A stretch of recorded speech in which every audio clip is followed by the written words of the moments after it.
बात करेंगे, आगे बढ़ेंगे, हम सीधे आएंगे दमोह विधानसभा।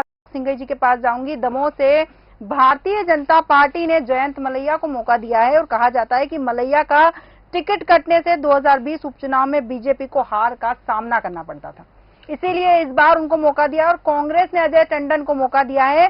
उपचुनाव में बड़े अंतर से जीते थे और दिग्विजय सिंह के करीबी माने जाते हैं, इसीलिए इस बार कांग्रेस ने इन्हें मौका दिया है। बिल्कुल, अजय टंडन वहां पे दिग्विजय सिंह जी के करीबी हैं, लेकिन आप ये देख लें कि पिछली बार के चुनाव में अजय टंडन की जीत तब हुई थी जब मलैया समर्थकों ने अप्रत्यक्ष रूप से पीछे से जो है उनको सपोर्ट किया था।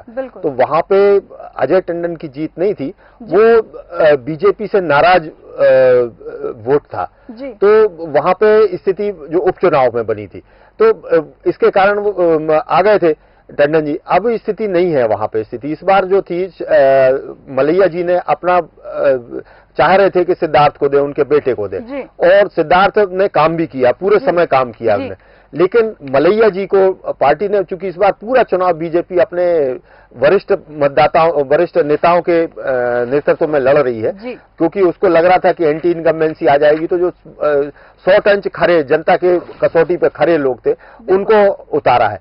तो मलैया जी को भी उसी तरीके से उतारा है और मलैया जी का चुनाव वहां पे बिल्कुल अभी से लोगों ने मन बना लिया है कि बहुत सरलता से लोगों को ये लगता है कि बीजेपी सरकार आने वाली है, मलैया जी फिर मंत्री बनेंगे, फिर वहां के डेवलपमेंट में भूमिका निभाएंगे। और अजय टंडन जी का कोई विरोध नहीं है, कोई ये नाराजगी नहीं है लोगों को कि अजय टंडन जी को क्यों उतार दिया गया है। लेकिन तुलनात्मक रूप से जब देखा जाए कि दोनों जब घर के लोग हैं, तो उनके घर के लोगों के बीच में मलैया जी ज्यादा मुफीद बैठते हैं। पिछले चुनाव के बाद में जब राहुल सिंह लोधी को वहां से जिता दिया गया था और राहुल सिंह लोधी जिस तरीके से गायब रहे फील्ड में, जनता की सेवा में नहीं रहे और जनता उनसे बहुत ज्यादा क्षुब्ध हुई, तो उसकी तुलना में तब लोगों को याद आया कि इससे अच्छे तो मलैया जी थे। और मलैया जी ने पूरे साल में 35 साल से जो काम करते रहे, उनने कभी किसी की संपत्तियों पर आक्रमण नहीं किया। और ये जो चीज थी, वहां पे राहुल लोधी के साथ में लोग आए थे, जिस तरीके से उनके गुंडागर्दी बढ़ गई थी, वो सब लोगों ने देखा है।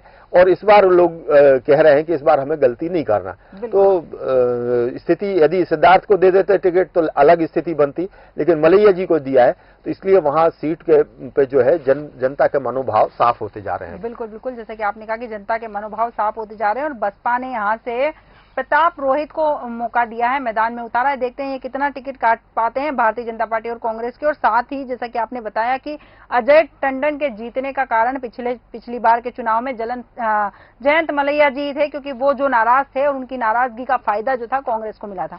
धर्मिष्ठा जी एक बात और कहना चाहेंगे कि यहाँ कोणीय नहीं होगा, यहाँ स्पष्ट कांग्रेस और भाजपा के बीच में सीधा मुकाबला है। बिल्कुल सीधा मुकाबला है। इस सीट पर भारतीय जनता पार्टी और कांग्रेस के बीच